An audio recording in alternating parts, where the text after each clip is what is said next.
Hi guys, my name is Teodoric Contreras and this is a Splunk detection rollup summary demo related to CastleRat malware.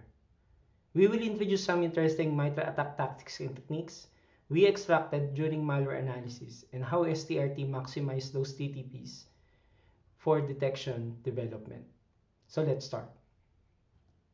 One of the interesting techniques we saw in CastleRat malware is how it spawned a terminal process to use IPC or inter-process communication via anonymous pipe. In this scenario, CastleRat malware create a pair of anonymous pipes and start the chosen shell with its standard input and output handles redirected to those created pipes.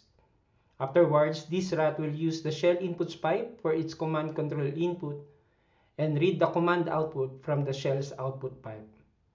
We simply replicate these TTPs to simple simulation.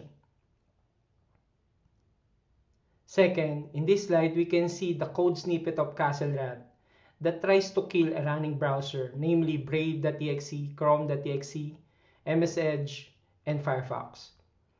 After that, it will launch a new Chromium-based browser process with muted audio-related command line flags, so the malware can monitor or control audio behavior without alerting the user. Third, we can see in this slide the PowerShell script used by CastleRat to register a scheduled task that runs a local copy of the malware during system startup. This ensures the persistence of the malware after the system reboot of the compromised host and also can be used to sustain or to escalate privileges. Lastly, we can see in this slide how this CastleRat bypass user account control in Windows operating system. In this technique, CastleRat abuses the app info RPC service UUID to ask the Windows operating system to launch a trusted binary named as computerdefaults.exe that contains a privileged context. After that, the CastleRat will attach a debug thread to that process and monitor a specific debug event. In this case, it is event code 3 to grab the exposed target process handle. After that, the malware duplicate that process handle, inherit it or inject it to the spawned malware process to grant a privilege escalation or target to bypass Windows UAC.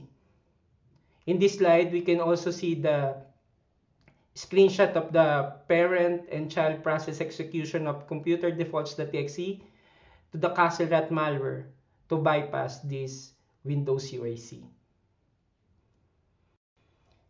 In our screen, we can see the Splunk server of attack range, where we replayed all the Splunk attack data related to CastleRat analytics story.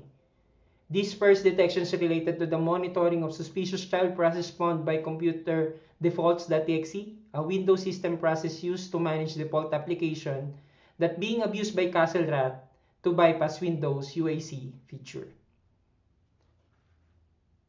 Second, this is an anomaly detection that monitors a possible process not only on computerdefaults.exe but other Windows utility that being abused by several threats, malware, stealer, rats to bypass this feature. Namely as computerdefaults.exe, Event Viewer, FAD Helper, Slooey, SDCLT, MMMC, and many more. After that, we parse the granted access field, look for the process duplicate bits flag value, which is 64 decimal, to check this anomaly use case with additional source image path checking. The third detection that we want to show to you is the not so common Chromium browser flag that being used by CastleRat to mute the audio, de-elevate, or do not de-elevate in a Chromium process that being used by this CastleRat to monitor audio in a compromised host, with also parent process file path checking that are not in program file system32 or syswow 64. Last is the detection related to the inter-process communication techniques via anonymous pipe. In this detection, STRT maximized the event code 17 and 18 to monitor created and successfully connection pipe being used by processes that are not in program files, in System32, or even Sys64 Windows directory.